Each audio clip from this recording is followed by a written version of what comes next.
Hello my dear student, welcome back to my channel सरमल lecturer. आप लोगों का पेपर बिल्कुल नजदीक है और 22 फरवरी को आप लोगों का हिंदी का पेपर है। ठीक है, 22 फरवरी को तो आप लोगों का पेपर 22 फरवरी को पहला पेपर हिंदी का है। तो बहुत सारे स्टूडेंट कमेंट कर रहे थे सर हमें डर लग रहा है हिंदी में कहीं हम फेल ना हो जाएं। तो आज का ये वीडियो आप लोगों के लिए है। हिंदी का एक ऐसा वायरल पेपर लाए हैं ना कि आप फेल होने की बात जाने जो आप टॉपर बन जाओगे। वायरल पेपर 95 आप लाओगे हिंदी में, क्योंकि ये एक ऐसा पेपर है जहां से आपके 22 फरवरी को जो हिंदी का पेपर है हर एक क्वेश्चन यहीं से आएंगे। क्लास 10th में हो लास्ट तक देखना, चाहे आपका कल पेपर हो और आज आपने इस वीडियो को देख लिया ना तो आप सबसे लकी स्टूडेंट हो, हिंदी में आप टॉपर बन जाओगे। क्योंकि ये जो है 801 आपका वीडी कोड है, लेकिन ये हर एक जिले के स्टूडेंट के लिए इंपॉर्टेंट है। आप किसी भी जिले से हो क्योंकि इसमें सारे वायरल क्वेश्चन हैं। ठीक है, आप क्लास 10 हिंदी का पेपर देने वाले हो 2024 बोर्ड एग्जाम में 22 फरवरी को। देखो 22 फरवरी को जो आप लोगों का हिंदी का पेपर है ना, आप लोगों के लिए ये एक वायरल पेपर मैंने लाया है और आप लोग देख लेना, पेपर देने जाना और फिर आप देकर आना और एक एक क्वेश्चंस को मिला लेना। ठीक है, आपके पास 3 घंटे 15 मिनट का समय वहां दिया जाएगा। 3 घंटे आपको पेपर को सॉल्व करना है, 15 मिनट आपको इस पेपर को अच्छे से पढ़ लेना है ताकि आपको पता चल जाए आपको कितना क्वेश्चन आता है कितना क्वेश्चन नहीं आता है। कुल आपके 10 प्रश्न रहेंगे, 10 प्रश्न आपको करने हैं और आपको 70 नंबर भाई मिल जाएगा। बहुत ही ज्यादा आसान है और अगर आपने अच्छे से कर लिया तो 95 आप स्कोर करके आओगे हिंदी में। क्योंकि ऐसे ही मैंने बहुत सारे स्टूडेंट को बताया था जो पेपर दे चुके हैं स्टूडेंट, आप देख सकते हो। ठीक है, वो 99% हिंदी में 98% 96% लाए हैं। ठीक है, तो आप भी कर सकते हो अगर वो कर सकते हैं तो। ठीक है, तो पेपर के दिन अगर आप ये वीडियो देख लेते हो तो बहुत ही अच्छी बात है, पेपर से पहले देख लेते हो तो आपके लिए बहुत ही ज्यादा अच्छी बात है। ठीक है, मान लो पेपर के दिन अगर आप आधी रात को भी ये वीडियो देख लेते हो तो आप सबसे लकी स्टूडेंट हो, आप पेपर में बिल्कुल धुआं धुआं उड़ा दोगे। अब बहुत सारे स्टूडेंट पूछते हैं सर क्या आएगा, कैसे लिखना है, कैसे तैयार करना है। सब कुछ इस वीडियो में मैं आपको क्लियर करा दूंगा, क्या आएगा, कैसे लिखना है, कैसे तैयार करना है, एक एक चीज को। ठीक है, ध्यान से देखना, लास्ट तक देखना। भले ही आपका पेपर कल हो, आधी रात को आप देख रहे हो तो भी लास्ट तक देख लेना। एक एक क्वेश्चन का मैं आपको सोल्यूशन समझाने वाला हूं। ठीक है, सबसे पहले ये हिंदी का वायरल पेपर है और आपके पास ये 22 फरवरी को पेपर यही आने वाला है। ध्यान से समझना, आपके पास 3 घंटे 15 मिनट का समय रहेगा दोस्त और आपके निर्देश कुछ पढ़ लेना। ठीक है, 70 नंबर का ये पेपर है, 70 में 70 आपको लेकर आना है। पहला प्रश्न, सभी प्रश्न अनिवार्य हैं, आपको सभी प्रश्न करना अनिवार्य है। एंड इस प्रश्न पत्र के 2 खंड हैं, आ और बा। ये जो प्रश्न पत्र है 2 खंड में है, आ और बा में। ठीक है, एंड खंड आ जो है वो 1 नंबर का एक नंबर का है और 20 नंबर का बहुविकल्पीय प्रश्न है जिसका आंसर आपको ओएमआर शीट पर देने हैं। एंड आपका खंड आ जो है प्रत्येक निर्देश पढ़कर ओएमआर शीट पर आप उत्तर दे। ठीक है, ओएमआर शीट आप भरते समय उसमें आपको नहीं काटे, इरेजर व्हाइटनर इन सब का प्रयोग ना करें। प्रश्न जो उनके अंक उनके सम्मुख लिखे हुए, जो प्रश्न है उनके अंक उनके सामने लिखे हुए हैं।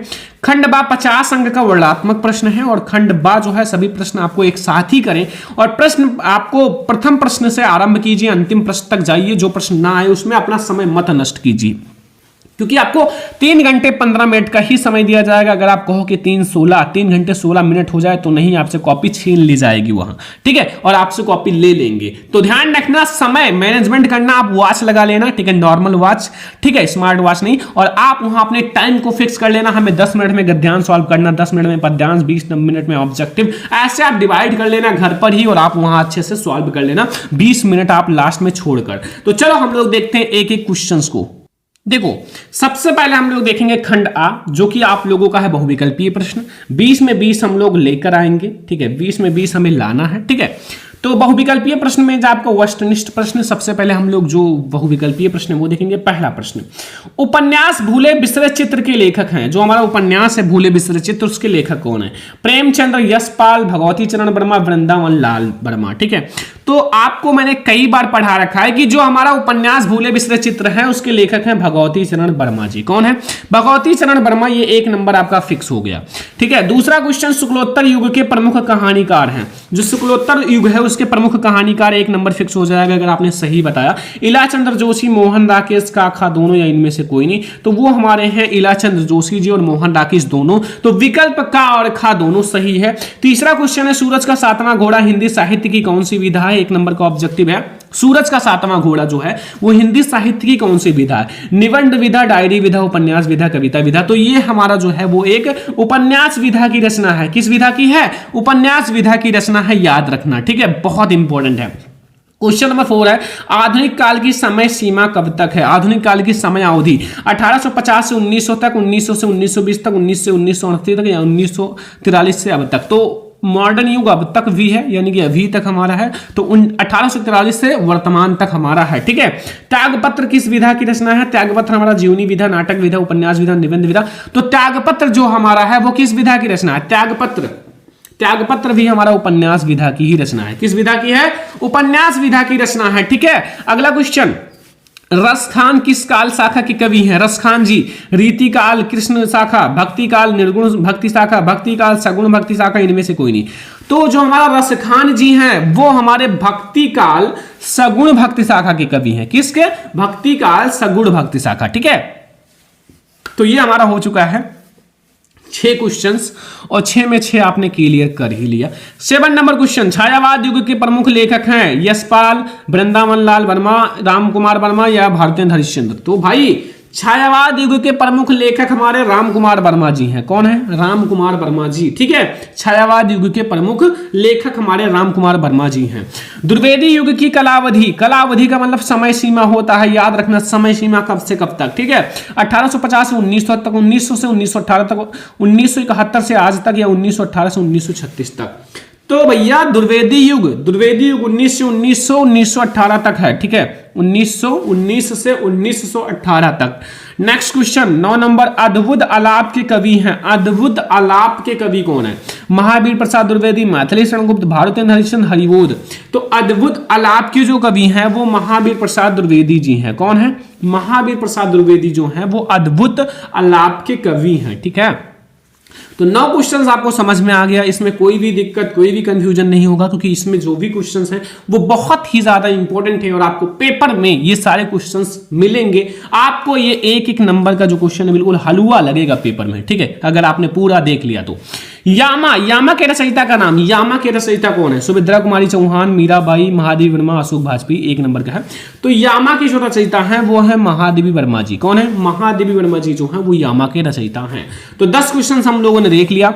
अब 10 में 10 तो आपका क्लियर ही हो गया होगा, इसमें कोई दिक्कत ही नहीं है, क्योंकि बहुत ज्यादा इंपॉर्टेंट है और आसान भी है। हिंदी का ऑब्जेक्टिव में क्या है, इसमें ना कोई फार्मूला ना कोई कुछ, आपको केवल याद ही करने हैं। मैथ का ऑब्जेक्टिव में आप देखो कितने सारे फार्मूले लगाने पड़ते हैं, ठीक है। तो आसान है, ठीक है। 10 ऑब्जेक्टिव। चलो देखते हैं 11 नंबर। 11 नंबर ऑब्जेक्टिव देखो, लिखा हुआ विपत्ति बटावन बंधु बाहु बिनु करो भरोसा काको। इसमें आपको रस बताना है। रस, विपत्ति का मतलब क्या होता है? शोक, विपत्ति आना, कष्ट आना, कठिनाई आना, प्रॉब्लम्स आना, ठीक है, 1 नंबर का है। तो इसमें हमारा डायरेक्टली करुण रस है, क्योंकि करुण रस का मतलब ही होता है शोक, रोना धोना, विपत्ति, ये सब शोक में आता है। हास्य रस का मतलब होता है हंसना, शांत का मतलब बिल्कुल शांत, ठीक है। हृदय सिंधु में उठता स्वगिर्ण जोड़ देख चंद्रनन, पंक्ति में अलंकार है। इसमें कौन सा अलंकार है? इसमें कौन सा अलंकार है? 1 नंबर का है हमारा रूपक है, उत्प्रेक्षा है, श्लेष है, उपमा है। तो इसमें जो हमारा है वो कौन सा है? वो रूपक अलंकार है। कौन सा है? रूपक अलंकार है, ठीक है, रूपक अलंकार है। तो 12 नंबर का हमारा का वाला ऑप्शन सही, रूपक अलंकार। 13 नंबर क्वेश्चन, इसमें भैया देखो ध्यान से, इसमें पूछ रहा है कि सुनत सुमंगल बैन मन प्रमोद तन तुलक भर शरद सरोनु नयन तुलसी वर स्नेह जल। पंक्ति में दूसरे और चौथे में कितनी मात्राएं हैं? दूसरे और चौथे में तो हम दूसरा गिन लेते हैं, और चौथा चाहे दूसरा गिन लो चाहे चौथा, तो दूसरा देखते हैं। 1 2 3 4 5 6 7 8 9 10 11 12। यहां हमारा प्रा है ना, इसलिए 2 हो जाएगा।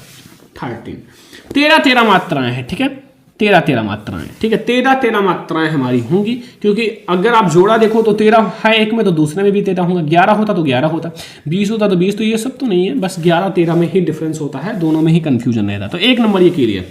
अध्यक्ष में शब्द में प्रयुक्त उपसर्ग है। अध्यक्ष में कौन सा उपसर्ग है? अभी है, आ है, अधि है। तो ये हमारा अधि उपसर्ग है। कौन सा है? अध्यक्ष में हमारा अधि उपसर्ग है। कौन सा है? अधि उपसर्ग। पंचानन का समास विग्रह है।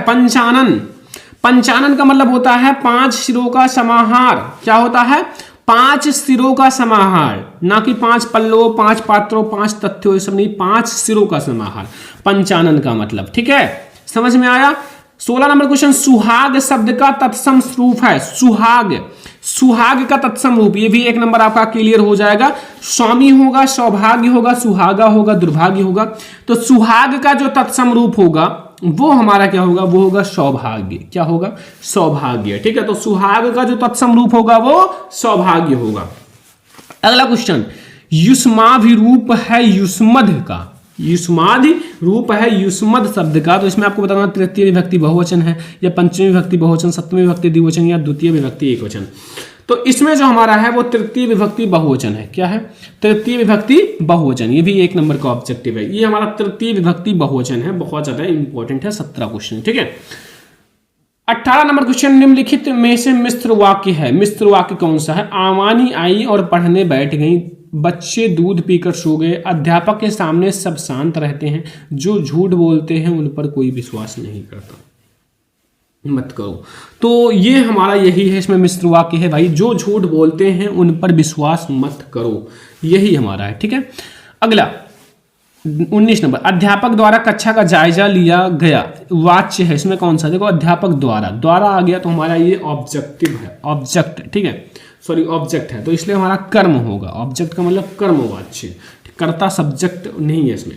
ठीक है, अगला क्वेश्चन देखें, 20 नंबर और लास्ट ऑब्जेक्टिव, मन की कोमलता अक्सर चोट रख जाती है, इसमें आपको बताना है पद परिचय कौन सा, 1 नंबर का ऑब्जेक्टिव। भाववाचक संज्ञा स्त्रीलिंग एकवचन कर्मकारक, विशेषण गुरुवाचक एंड स्त्रीलिंग एकवचन मन विशेष, जातिवाचक संज्ञा स्त्रीलिंग एकवचन कर्ताकारक या भाववाचक संज्ञा स्त्रीलिंग बहु कर्ताकारक। तो इसमें हमारा भाववाचक है, भाववाचक संज्ञा है, स्त्रीलिंग है, एकवचन है, कर्मकारक है। ठीक है, तो ये हमारा ए वाला ऑप्शन है, का वाला ऑप्शन सही है। ठीक है, तो ये हमने देखा 20 में 20 ऑब्जेक्टिव, मतलब 20 में 20 नंबर हमारा ये ऑब्जेक्टिव का है। और आई होप कि आपको समझ में आ गया होगा, कोई दिक्कत कोई कंफ्यूजन नहीं होगा ऑब्जेक्टिव में।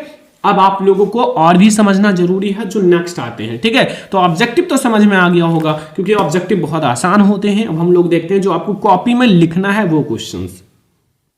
सबसे पहले देखो, आप लोगों से भाई पूछा जाएगा गद्यांश।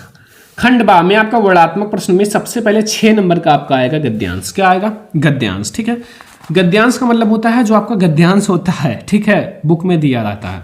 देखो, निम्नलिखित गद्यांशों में से किसी एक नीचे दिए गए प्रश्नों को उत्तर दो, मतलब 2 गद्यांश रहेगा, 2 में से कोई एक आपको सॉल्व करना, अथवा लगा रहता है, का खा में से दोनों में से कोई एक करोगे, आपको 1 का 6 नंबर मिलेगा। ठीक है, मतलब 1 आप करोगे 6 मार्क्स मिल जाएगा। और इसमें एक गद्यांश में 3 क्वेश्चन होते हैं, एक क्वेश्चन 2 नंबर का और आपको 6 नंबर मिल जाएगा। ठीक है, देखो पहले लिखा, ऐसे निबंधों की सबसे बड़ी विशेषता यह है कि वे मन की स्वच्छंद रचनाएं हैं, उनमें न कवि की उदात्त कल्पना रहती है, न आसांख्यिका लेखक की सूक्ष्म दृष्टि और न विज्ञों की गंभीर तर्कपूर्ण विवेचना। ठीक है, उनमें लेखक की सच्ची अनुभूति रहती है, उनमें उनके सच्चे भावों की सच्ची अभिव्यक्त होती है, उनमें उनका उल्लास रहता है। ये निबंध तो उस मानसिक स्थिति में लिखे जाते हैं जिसमें ना ज्ञान की गरिमा रहती है और ना कल्पना की महिमा, जिसमें हम संसार को अपने दृष्टि से देखते हैं और भावों की ग्रहण करते हैं। ये हमारा है, पूरा अंडरलाइन है। कभी कभी ऐसा भी आ जाता है पूरा रेखांकित अंश का व्याख्या करना पड़ता है, कभी कभी ऐसा 2 लाइन ही करना होता है यहाँ से यहाँ तक, कभी कभी पूरा भी आ जाता है। तो इसलिए मैंने 2 तरीके से लिया है। तो इसमें पहला हमारा है प्रस्तुत गद्यांश का संदर्भ लिखना है और आपको ये पहला हो गया। दूसरा, आपको रेखांकित अंश की व्याख्या ये पूरा करना होगा अगर आएगा तो, और निम्न में से मानसिक स्थिति लिखे जाते। तो भैया ये हमारा किस चैप्टर से है, क्या लिखूं चैप्टर से, जिसके राइटर हैं पदुमलाल, पुन्नालाल बख्शी, पदुमलाल पुन्नालाल बख्शी जिसके राइटर हैं। ठीक है, तो ये अगर आपको नहीं आता होगा जरूर, नहीं आता तो ये करो भाई। कुसंग का ज्वर सबसे भयानक होता है, यह केवल नीति और सद्विधि का ही नाश नहीं करता बल्कि बुद्धि का भी क्षय करता है। किसी युवा पुरुष की संगति यदि बुरी होगी तो वह उसके पैरों में बंधी चक्की के समान होगी जो उसे दिन अवनित गड्ढे में गिराती जाएगी, और यदि अच्छी होगी तो सहारा देने वाली बाहू के समान होगी जो निरंतर उठाती जाएगी। तो इसे तो बहुत आसान है, मित्रता पाठ से लिया गया है क्योंकि संगति मित्रता ये बार बार आया हुआ है। रामचंद्र शुक्ल जी इसके राइटर हैं, आचार्य रामचंद्र शुक्ल या रामचंद्र शुक्ल जी, बस। ठीक है, तो ये आप कर सकते हो, इसमें बहुत आसान है। इसमें आपको गद्यांश का संदर्भ तो हो ही गया, रेखांकित अंश की व्याख्या छोटा सा लिखना है और युवा पुरुष की संगत के बारे में क्या कहा गया है वो बता दो बस। तो ये दोनों में से कोई एक आप करोगे आपको 6 नंबर मिल जाएगा, मतलब दोनों में से कोई एक करोगे आपको 6 नंबर मिल जाएगा, इसमें कोई भी दिक्कत नहीं है, ठीक है। फिर आगे आ जाओ, आगे समझते हैं। अब देखो आपका जो है निम्नलिखित पद्यांशों में से कोई एक करना है 6 नंबर का पद्यांश। देखो का पुरते निकसी रघुवीर वध धरधीर दय डगमग में दो झलकी भरी भाल कनि जलकी पुटकी सखी गए मधुरा धरवे फिर बूझत हैं चलनो अब केतक पूर्ण कूट करी हूं कित हैं तिये की लखी अरतू पे की अखिया अति चारु चलित जल है, ठीक है। ये हमारा धनुष भंग वन पथ पर शीर्षक से, किस पर, वन पथ पर। इसके जो है गोस्वामी तुलसीदास जी राइटर हैं, इसमें डायरेक्टली तुलसी लिखा होगा, कहीं नहीं लिखा है, चलो इसमें नहीं लिखा, तुलसीदास जी, ठीक है। तो ये हमारा हो गया भाई। इनमें से आपको 3 क्वेश्चन रहेगा, जैसे आपको संदर्भ लिखना है, व्याख्या करना है, और किस कारण सीता जी के माथे पर पसीना आ रहा था, ओट सूख रहे थे, और राम के नेत्रों में आंसू क्यों बहने लगे। तो इनका आप देखोगे बुक में, जब आप इसको पढ़ोगे इसका व्याख्या, तो फिर आप लोगों को समझ में आएगा, ठीक है। अगला देखो, मेरे जीवन का आज मूक तेरी छाया से हो बिलाप तन तेरी सगरता छू ले मन की करुणा की था नाप उर पावन में विहान। अभी और भी है, बस इतना ही है, शायद और नहीं है, ठीक है, इतना ही है। तो देखो सबसे पहले आपको क्या करना है, ये हमारा जो है हिमालय से चैप्टर से लिया गया, किससे, हिमालय से। और इसके जो कवित्री हैं वो महादेवी वर्मा जी हैं। कौन है, महादेवी वर्मा जी, ठीक है। तो ये भी आपका कंप्लीट हो जाएगा भाई। संदर्भ तो आपका कंप्लीट हो जाएगा कि भाई प्रस्तुत संदर्भ का हिंदी में आपको हिंदी की व्याख्या और संदर्भ लिखो, ये हो जाएगा। कवयित्री अपने जीवन को हिमालय का एक सामान जीना चाहती है, इस कथन का क्या तर्क है। ये देखो हिमालय आ गया ना, तो आप इससे समझ जाओगे कवयित्री ने क्या कामना व्यक्त की है, ठीक है। तो ये हो गया हमारा भाई बहुत ही ज्यादा इंपॉर्टेंट। अब हम लोग देखते हैं 23 नंबर क्वेश्चन। देखो ध्यान से समझना कि निम्नलिखित कवियों में से सॉरी लेखक कर दो, कवि नहीं, सबसे पहले आपका लेखक होता है, ठीक है। लेखक का जीवन परिचय, उनकी रचना लिखना है, ठीक है, जीवन परिचय उनकी रचना। तो डॉक्टर राजेंद्र प्रसाद जी, जयशंकर प्रसाद जी, रामचंद्र शुक्ल। तो भाई तीनों आपको बता रखा है, इंपॉर्टेंट है, 2 तो बहुत ही ज्यादा इंपॉर्टेंट है दोनों। तो 5 नंबर आपका हो जाएगा। इनकी रचनाएं भी लिख देना। बहुत सारे स्टूडेंट कहेंगे सर इनकी सारी रचनाएं लिखनी है, नहीं, आपको जो 4-5 रचनाएं आती हैं वही लिख दो, ज्यादा से ज्यादा 3 रचनाओं से ज्यादा, 3 रचना 2 रचना हो, ठीक है, 3-4 रचना होनी चाहिए, ठीक है। तो ये हमारा 5 नंबर मिल जाएगा आपको, 3, 2, 5 नंबर। ऐसे ही आपका निम्नलिखित कवियों में से किसी एक कवि का जीवन परिचय उनकी रचना लिखो, ये भी 5 ही नंबर का है, ठीक है। सूरदास, सुमित्रानंदन पंत, बिहारी लाल, तो ये आपको मिलेगा 5 मार्क्स इसका भी, ठीक है।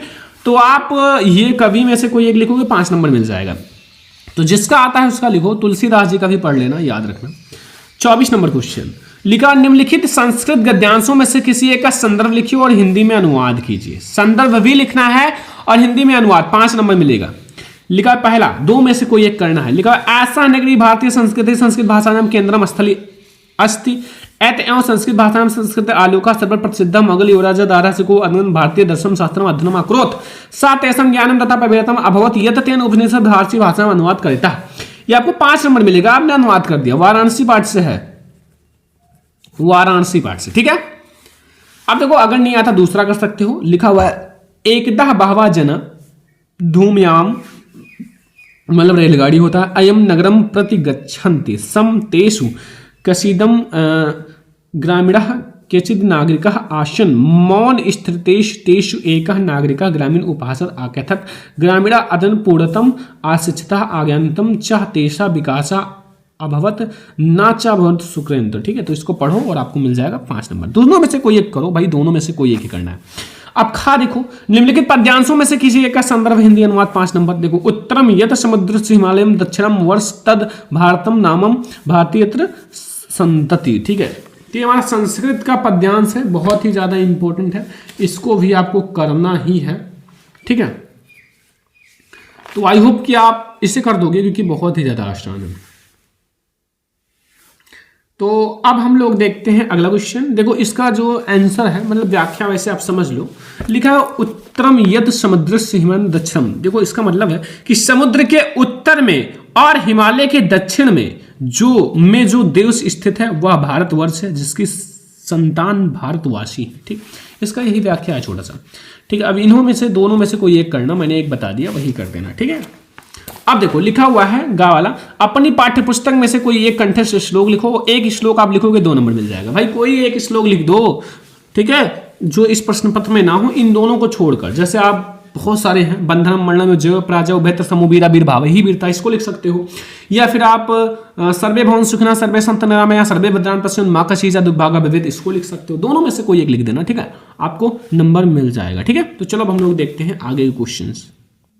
देखो अब घा वाला देखो, ये भी 2 नंबर आपको देकर जाएगा। वाराणसी नगरी कैसा संगम स्थली अस्ति, तो ये सभी बच्चों को पता होगा, वाराणसी नगरी कैसा संगम स्थली अस्ति। चलो बताओ,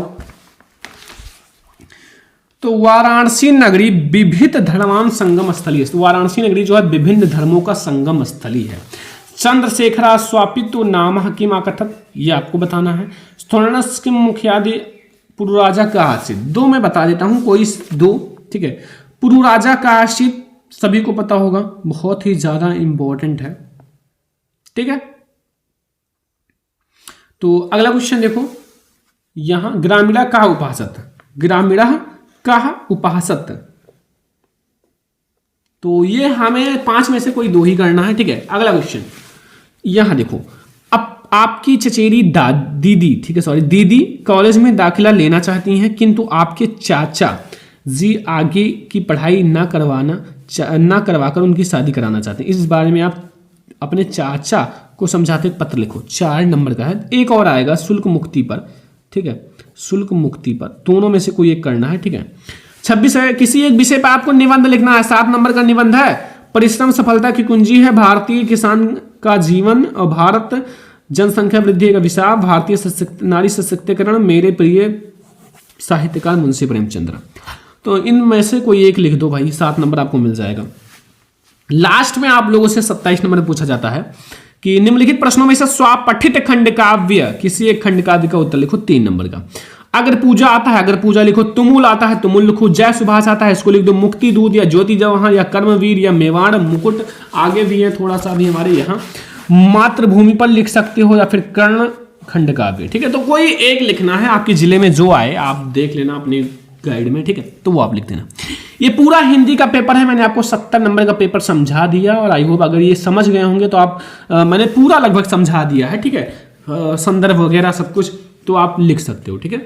तो 22 फरवरी को आप लोगों का हिंदी का पेपर है, ऐसे जाओ छाप कर आना, एक भी नंबर छोड़कर नहीं आना, ठीक है। और मैं आप लोगों को बहुत सारी क्लासेस प्रोवाइड करता हूं, समय बहुत कम है इसलिए मैं आपको बहुत सारी क्लासेस प्रोवाइड करता हूं। आप लोग चैनल को सब्सक्राइब करके रख लो, क्योंकि आप लोगों के लिए बहुत ही 2-2 घंटे की क्लास आने वाली है, तो जल्दी से सब्सक्राइब करके रख लो। तो इस वीडियो को लाइक शेयर एंड सब्सक्राइब कर देना। हम लोग मिलेंगे नेक्स्ट इंपॉर्टेंट वीडियो में, तब तक के लिए जय हिंद।